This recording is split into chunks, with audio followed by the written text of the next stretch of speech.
Kami ay nag-conduct ng oplansita dito sa aming nasasakupan for anti-criminality namin para maiwasan yung mga biktima ng riding in tandem at saka iba pa yung mga nakaw na motor, baka sakaling mayroon tayong mahuli. Ito yung mga kasamahan nating mga riders na may mga violation.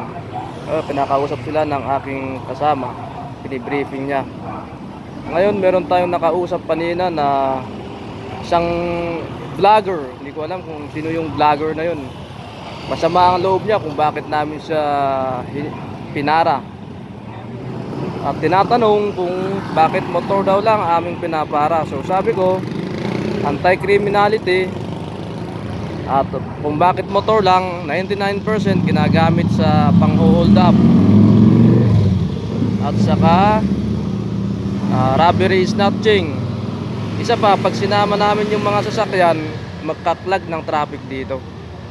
Sabi ko sa kanya, samahan niya kami dito para makita niya ang effect ng gusto niyang mangyari.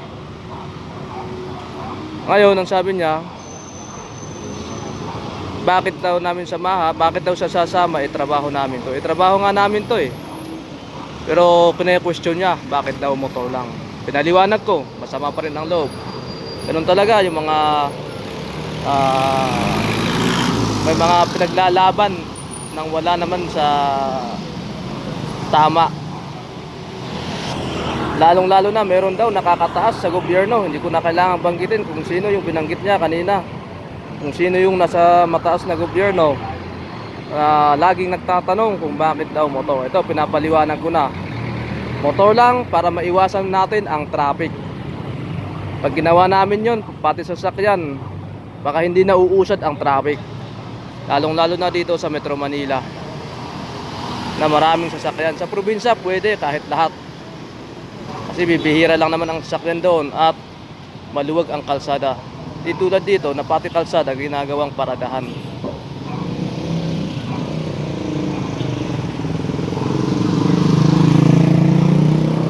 Ngayon pagkatapos kausapin ng aking kasama tong mga kaibigan nating may mga violation, turn over na lang po sila sa impounding.